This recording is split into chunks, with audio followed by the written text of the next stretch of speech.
मेरे देश की मिट्टी सोना उगले उगले हीरे मोती। ये सिर्फ गाना नहीं था, बल्कि वाकई हमारे देश के समुद्री तटों पर ऐसे ऐसे अनमोल मिनरल्स मौजूद हैं। उन्हीं में से एक है थोरियम,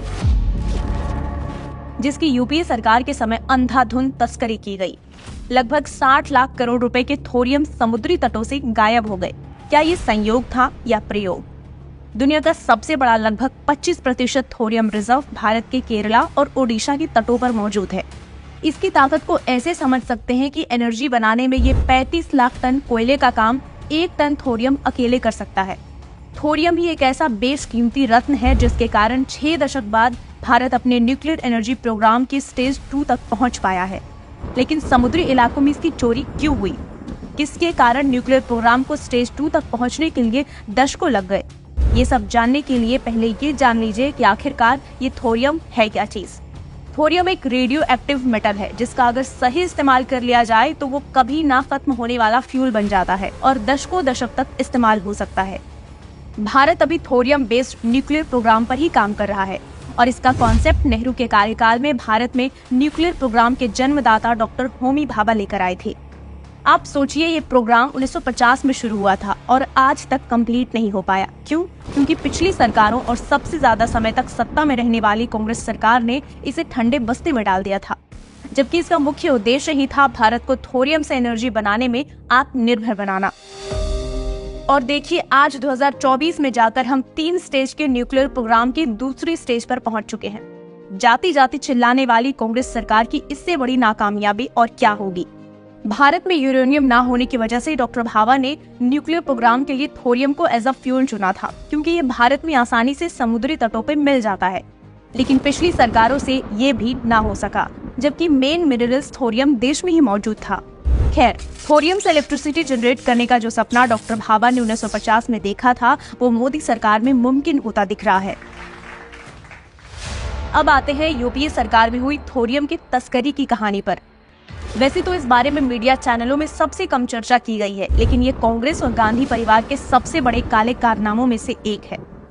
सोनिया गांधी ने कैसे बर्बाद की भारत की थोरियम टेक्नोलॉजी? यूपीए सरकार के आने से पहले Bharat thorium based fast breeder nuclear technology में नंबर 1 हुआ करता था। न्यूक्लियर साइंटिस्ट अंदाजा लगाया करते थे कि 2013 तक Bharat thorium based nuclear reactor बनाने की तकनीक में महारत हासिल कर लेगा।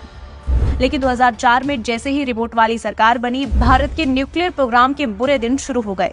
पीएम मनमोहन सिंह ने थोरियम टेक्नोलॉजी प्रोग्राम को कम आंकने के लिए अनकही पॉलिसी लेकर आई, और जब सरकार ने इसे सीरियसली लिया नहीं, इसे संरक्षित करने की कोई पॉलिसी बनाई नहीं, जिसके बाद थोरियम से एनर्जी बनाने का प्रोग्राम ठप हो गया। धीरे धीरे भारत एडवांस न्यूक्लियर टेक्नोलॉजी के लिए दूसरे देशों पर निर्भर होने लगा, क्योंकि तब यूपीए का पूरा फोकस तो तुष्टीकरण पर था। 2007 में यूपीए सरकार ने एक और गलत फैसला लिया और थोरियम में मिलने वाले इल्मेनाइट को प्रिस्क्राइब्ड सब्सटेंस की लिस्ट से ही हटा दिया।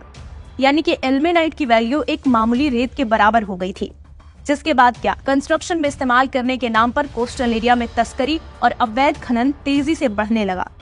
न्यूक्लियर साइंटिस्ट के दावों की माने तो 2004 में यूपीए सरकार के आने के बाद 1,95,000 टन थोरियम के बराबर लगभग 2 million ton rare earth material समुद्री इलाकों से गायब हो चुके हैं, जो बड़े पैमाने की तस्करी का संदेह पैदा करते हैं। सोशल मीडिया पर दावा है कि थोरियम से भरपूर ये रेयर अर्थ मिनरल्स बड़े पैमाने पर खनन करके दूसरे देश भेज दिए गए।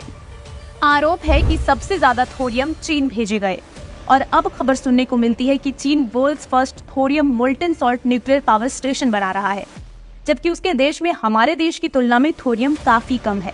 तो कहीं ये यूपीए सरकार में कांग्रेस और चीन के बीच गुप्त समझौते का परिणाम तो नहीं कि जिसके पास थोरियम का पावर हाउस है वो रेस में पीछे, और चीन के बारे में कहा जा रहा है कि चीन के पास अब इतना थोरियम है कि वो 20,000 साल तक एनर्जी बना सकता है। अब आप अंदाजा लगाइए थोरियम की पावर की और कांग्रेस की भारत के साथ धोखाधड़ी की। क्या कांग्रेस ने जानबूझकर भारत के न्यूक्लियर पावर फ्यूचर के साथ खिलवाड़ करने की कोशिश की? क्या राहुल गांधी में हिम्मत है कि वो अपनी माता के किए इन कारनामों को नकार दें?